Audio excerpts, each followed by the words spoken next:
চলো আজ তোমার সাথে শেয়ার করবো একটা ভিডিও করতে করতে কতক্ষণ লাগে আমার আর কিভাবে করি। তো আমি আবার চলো একটা মিনি ব্লগ নিয়ে চলো স্টার্ট করি ব্লগটা। দেখাইছি কিনা বল? হ্যাঁ দেখাচ্ছি। ঠিক আছে? ঠিক আছে? হ্যাঁ আলাদা ভালো আসছে, মাথা খারাপ করিস না। আরো করে বন্ধ করে দিয়ে চালু কর। দাঁড়া 1 2 3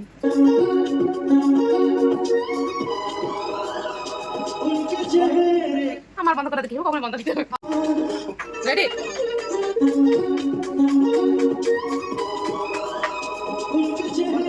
আমাকে ফোন করেছে দেরি কাটতেও লাগবো ওরা আমি কেটে দাঁড়া না অনেকক্ষণ পর একটা ভালো দেখে ক্লিপ নেওয়া হলো, তারপর আমার মনটা শান্তি। এখন চলে এসেছি ফাইনাল লুক নিয়ে। কেমন লাগছে আমাকে অবশ্যই জানিও।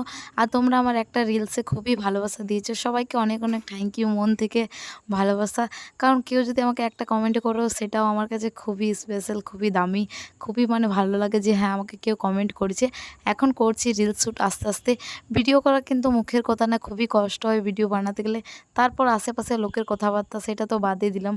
এখন আমার কাছে মানে ভালো ফোন ক্যামেরা নেই, সে কারণে ভালোভাবে ভিডিওগুলো আসে না। যেটুকু পারি এই ফোন দিয়ে করি, চেষ্টা করি তোমার সাথে শেয়ার করা। কেমন হচ্ছে না হচ্ছে অবশ্যই জানিও। এখন টাপুর আর টুপুরকে নিয়ে চললাম আমি আমাদের পুকুর সাইডে একটু শ্যুট করবো এই কারণে। কারণ আমি ওদেরকে বললাম, ওরা আমার এক কথায় চলে যেয়ে আমার খুবই হেল্প করে। তো এখন এখানে চলে এসেছি, একটু একটু করে শ্যুট করছি, তোমরা ওটা দেখো।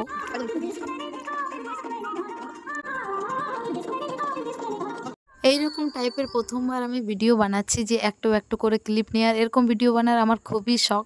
কিন্তু সেভাবে কোনোরকম কেউ ক্যামেরা ধরে দিতে চায় না। আমার এই ছোট ছোট মানে পুচকি পুচকি ভাইজিগুলোই ধরে দেয়। যেটুকু পারি তোমার সাথে শেয়ার করি, জানি না কেমন হয়েছে। তারপরে ইনস্টাগ্রামে শেয়ার করেছি খুশবু এঁকেতে। যদি ভালো লাগে তো অবশ্যই একটা কমেন্ট করে জানিও। আর এখন চলে এসছে বৃষ্টি, মানে কি বলবো, একটু যে শান্তিতে রিলস করবো সেটাও হচ্ছে না। তারপর থেকে আমার বাবা চলে এসছে, একটা মস্ত বড় একটা ঠেঙা নিয়ে চলে এসছে, বলছে চল তুই বাড়ি, তারপর দেখছি।